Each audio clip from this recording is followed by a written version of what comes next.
आप देख रहे हैं सिटी न्यूज झारखंड।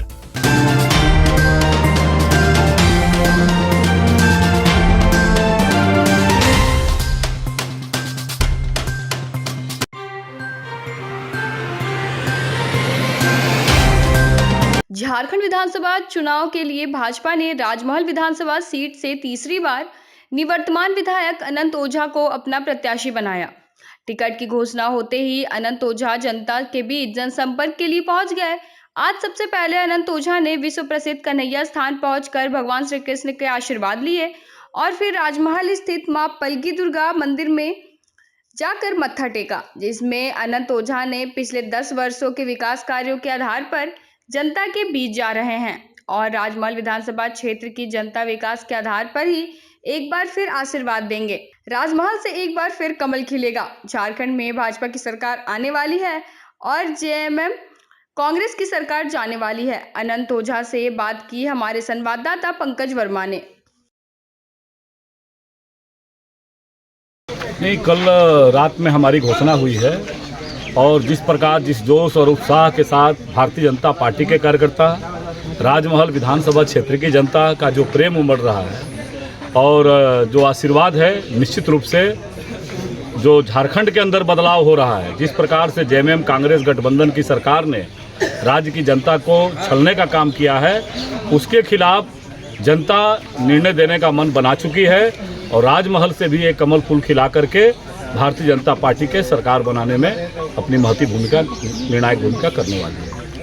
चुनाव को किस प्रकार की चुनौती आप देखते हैं और इसके लिए क्या रणनीति तैयार करते हैं? हम सौभाग्य से वैसे दल के कार्यकर्ता हैं कि हर छोटे छोटे चुनाव से लेकर के और बड़े चुनाव तक हम उसको गंभीरता से लेते हैं और इसीलिए भारतीय जनता पार्टी का हर एक कार्यकर्ता उनको मालूम है कि हमको झारखंड को बदलना है, झारखंड को कुशासन से मुक्ति दिलानी है, झारखंड के युवाओं के हाथों में रोजगार उपलब्ध कराना है, झारखंड के माताएं जो हमारी चली गई है उससे इस सरकार को से जो वर्तमान सरकार है उससे मुक्ति दिलानी है और इसीलिए हर एक कार्यकर्ता प्रतिबद्धता के साथ इस मिशन में लगे हैं।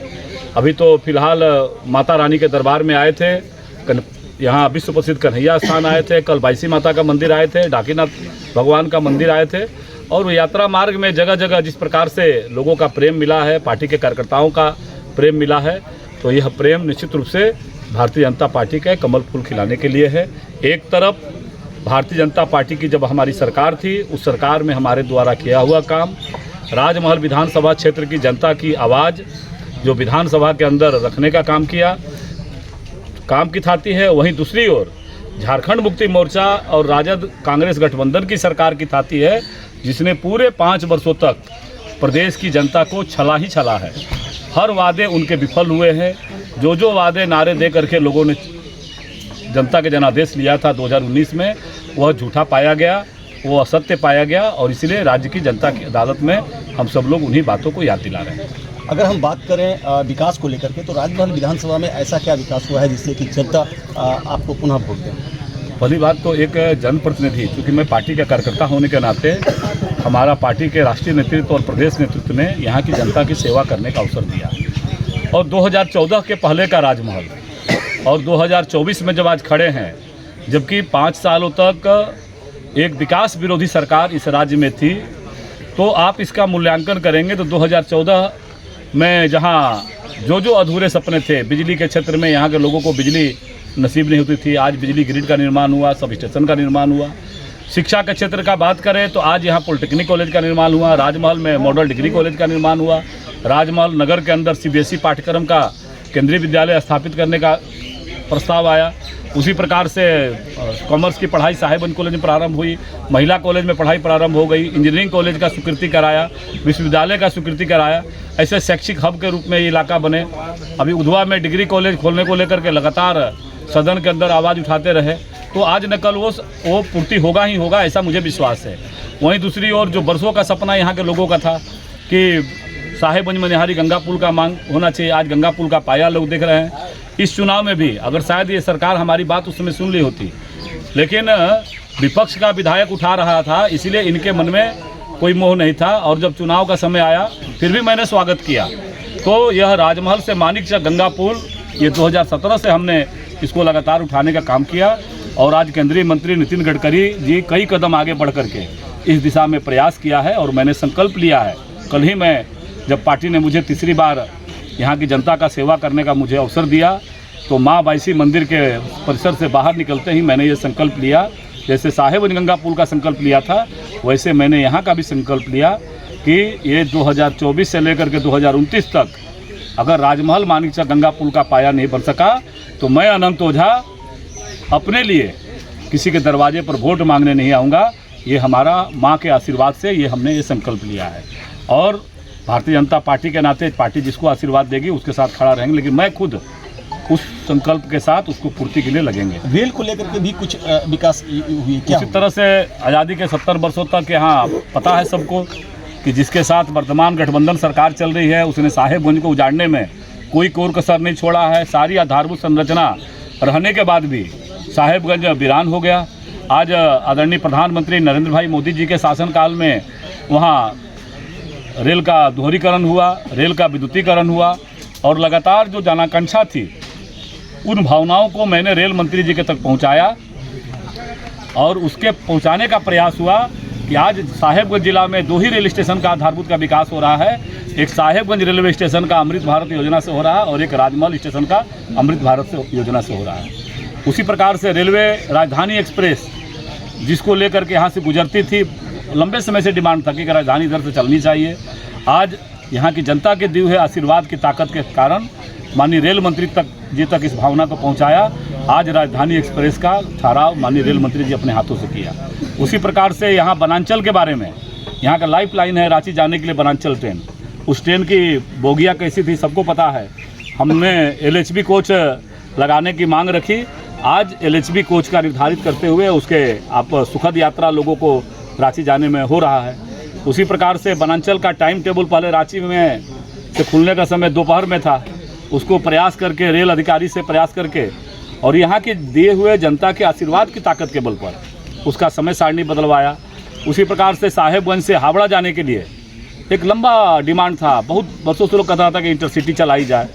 ये यहाँ के राजमहल विधानसभा के वासियों के दिए हुए आशीर्वाद के कारण माननीय रेल मंत्री जी और आदरणीय प्रधानमंत्री जी को साधुवाद देते हैं कि स्वयं माननीय रेल मंत्री जी आकर के उसको हरी झंडी दिखाने का काम किया।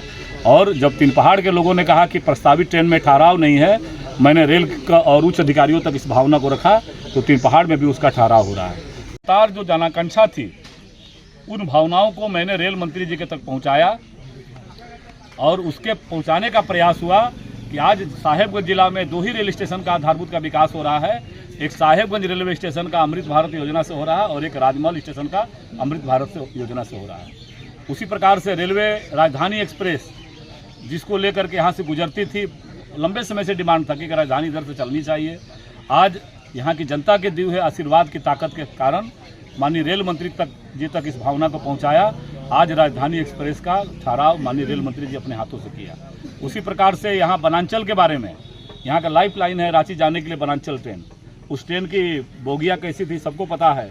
हमने LHB कोच लगाने की मांग रखी। आज LHB कोच का निर्धारित करते हुए उसके आप सुखद यात्रा लोगों को रांची जाने में हो रहा है। उसी प्रकार से बनांचल का टाइम टेबल पहले रांची में से खुलने का समय दोपहर में था, उसको प्रयास करके रेल अधिकारी से प्रयास करके और यहाँ के दिए हुए जनता के आशीर्वाद की ताकत के बल पर उसका समय सारणी बदलवाया। उसी प्रकार से साहेबगंज से हावड़ा जाने के लिए एक लंबा डिमांड था, बहुत वर्षों से लोग कहता था कि इंटरसिटी चलाई जाए। ये यहाँ के राजमहल विधानसभा के वासियों के दिए हुए आशीर्वाद के कारण माननीय रेल मंत्री जी और आदरणीय प्रधानमंत्री जी को साधुवाद देते हैं कि स्वयं माननीय रेल मंत्री जी आकर के उसको हरी झंडी दिखाने का काम किया। और जब तीन पहाड़ के लोगों ने कहा कि प्रस्तावित ट्रेन में ठहराव नहीं है, मैंने रेल का और उच्च अधिकारियों तक इस भावना को रखा तो तीन पहाड़ में भी उसका ठहराव हो रहा है। उसी प्रकार से मुरली हॉल्ट, जो लगातार कई प्रयत्नों के कारण मुरली हॉल्ट को बंद कर दिया गया था, एक तरह से रेलवे ने उसको उस नाम को ही बंद कर दिया था। लगातार संघर्ष करते करते, क्योंकि हमें विश्वास था कि यहाँ के लोगों के आशीर्वाद की ताकत पर हमको विश्वास था और उसी ताकत के भरोसे यहाँ रेलवे का मुरली हॉल्ट का ठहराव हुआ। उस दिन लोगों का आपने खुशी देखा होगा कि कैसे यहाँ राजमहल वासी खुशी हुए। उसी प्रकार से अनेक क्षेत्र में मैं अगर बात करूँ तो सैकड़ों योजनाएं ऐसी है जो यहाँ के लोगों का जीवन बदलने के लिए हमने प्रारंभ किया था। आज वो या तो वर्तमान 5 वर्षों के शासनकाल में या तो लटका दिया गया या अटका दिया गया। आज बस अड्डा हमने देखा होगा कि कृषि विभाग का ज़मीन का एनओसी लेने से लेकर के विधानसभा के अंदर प्रश्न करके उसमें रघुबर दास जी की सरकार में स्वीकृति कराया, आज बस अड्डा निर्माण है। साहेबगंज में डेयरी, जो ग्रामीण हमारा क्षेत्र है वो आत्मनिर्भर बने, डेयरी का हमने शिलान्यास करवाया। उसी प्रकार से यहाँ राजमहल में साहेबगंज में बंदरगाह का निर्माण हुआ।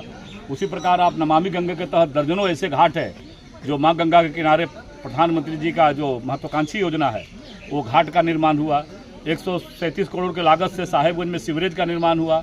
57 करोड़ के लागत से राजमहल में सीवरेज का निर्माण हुआ। तो विकास योजनाएं बहुत हुई है, तो जनता का किस प्रकार का रिस्पॉन्स है और इस जीत पे क्या दावेदारी है? नहीं, निश्चित रूप से मैं तो कहता हूँ कि काम किया है और काम करेंगे।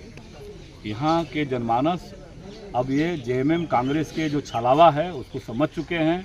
भ्रमपूर्ण जो राजनीति करते हैं, छायावादी जो राजनीति करते हैं उसको समझ चुकी है और जाति, पंथ, भाषा, धर्म से ऊपर उठ करके यहाँ की जनता काम को चुनेगी, अब विकास को चुनेगी और उस पर अपना आशीर्वाद देने का काम करेगी। एक बार फिर अनंत ओझा जो है विकास के दम पर इस क्षेत्र से चुनाव लड़ने जा रहे हैं और जीत की पूरी गारंटी के साथ मैदान में हैं। हम यहाँ कुछ कार्यकर्ताओं से भी बात करते हैं। आप बताइए कैसा लग रहा है, आपके जो प्रत्याशी है उसकी कितनी जीत की संभावना है? देखिए, हम लोग निश्चित रूप से ये सीट जीत रहे हैं और इसमें कोई भी शंका की कोई बात नहीं है। जो भी लोग इसको बरगलाने का काम कर रहे हैं वो अपना जवाब खुद दे रहे हैं। इसको क्षेत्र की जनता जवाब देगी। जिस दिन वोट का रिजल्ट आएगा निश्चित रूप से राजमहल से जीत। आप लोग कितना मेहनत कर रहे हैं? हम लोग जी तोड़ मेहनत करेंगे। जहाँ तक भी, वैसे तो विधायक जी कोई कूड़ कसर नहीं छोड़े हैं, हमारी आवश्यकता ही नहीं है मेहनत की, लेकिन फिर भी हम सभी कार्यकर्ता जी जान से लगेंगे, दिन रात एक करके लगेंगे। चलिए, कार्यकर्ता सभी जी जान से लगे हुए हैं। हमारे साथ एक और है। आप बताइए कि ये जो प्रत्याशी आपके सामने आए हैं कि किस प्रकार से आप जनता को लेकर?